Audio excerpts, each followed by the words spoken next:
Hey guys, what's up? Phoenix here. We're back again in Escape from Tarkov. So what we're doing today is we're going over what the best route that I've found to get gold chains is. So if you're if you're trying to get Fort Armour or if you're trying to get the money case, this is also relevant to the rollers as well because it spawns safe spawn rollers, and this is obviously getting gold chains from safes. So we're on Shoreline and we've just made our way over to the luxury houses. Yes, I just grenade to myself. Nothing happens though. Praise the Tarkov gods.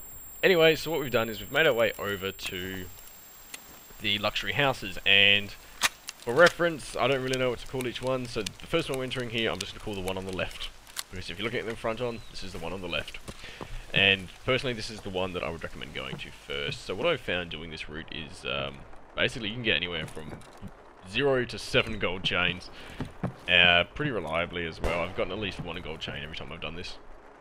And so what we're doing is we're up here, and if you go upstairs and on the room on the far left, there's a safe in here. So left house, far left room, upstairs, and you just have a standard run-of-the-mill safe. Now in here you're going to find basically whatever you'll find in this safe, and the reason that I found this to be particularly the best way to get gold chains is that gold chains have the highest chance of spawning in a safe. And you can sit there and run factory again and again and again. Just to interrupt here, this room, there is a safe, it just looks like a locker, but at the top of the locker is actually a safe. It operates the same as a safe, has the same storage, same spawn rates, all that fun stuff. But back to what I was saying in terms of spawning. The gold chains and rollers have the highest chance of spawning in safes, and well, you can find them in filing cabinets. You're much more likely to get it from a safe. So you can either sit there and run factory again and again and again and again and try and get, a gold chain. Or if you spend, 20 minutes on Shoreline, you have, you have a chance of getting anywhere from 0 to 7 chains. Which, that means you can have a chance of getting from anywhere from nothing to an entire fort just from one run. So, it is going to require a bit of grinding to actually get a fort. Like I said, you can get them off scavs, and I've done a previous video on that.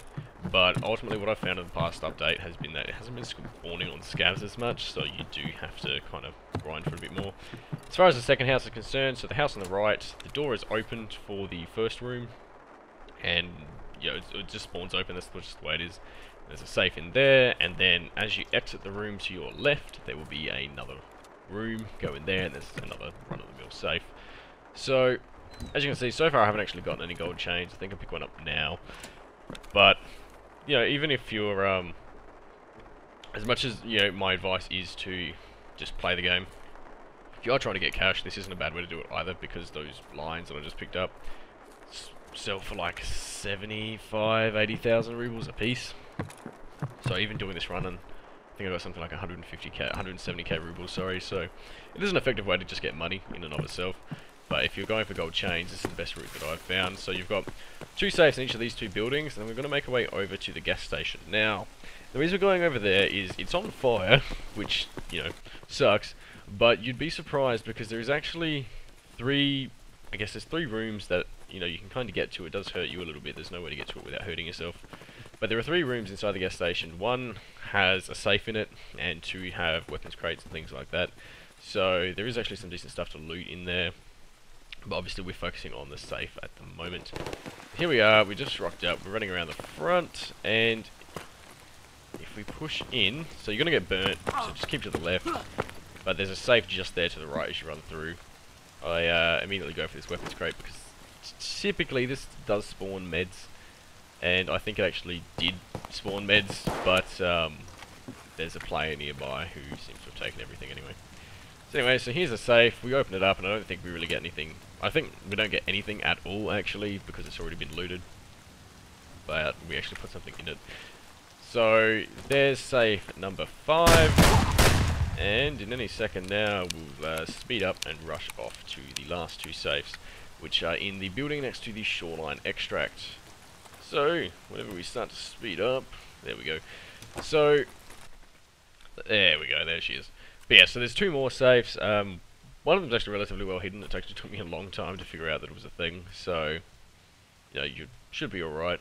But overall, 7 safes for a 20-minute run, pretty good. In fact, if you're lucky enough, you can actually make it through Shoreline in 10 minutes or so without too much issue from start to finish. So, rushing through now. There we go. So we're coming down to the, I don't really know what to call it, it's kind of an office building. It's there on the left, obviously. And there's a bunch of computer components in there as well if you are just trying to get cash, so you can run through and pick through the computers, and chances of getting a CPU or a GPU are pretty high because there's a few of them in here. So there are also 2 filing cabinets, which I kind of just glaze past there. Mostly because it's not that efficient and they're in a bad position to really get anything, so we're just focusing on the safes. If you have time, then definitely loot those as well, because you may get lucky and get a gold chain out of those as well. If we go up here, safe number 1, so they're both on the 2nd floor. I'm pretty sure they're both empty this time. Yeah, so they're both on the 2nd floor, and there's a computer next to each of them. So just get through the door. There we go. There's number 7. So overall, it's a pretty simple route. If you get in early enough, you actually, chances are you'll survive. So anyway, guys, I hope you enjoyed. I hope you found something useful. If you did, hit that like button. If you want to see more, hit the subscribe button. If you've got any questions, queries, or points, chuck them in the comments below. Like I said, hope you guys enjoyed, and I'll see you next time.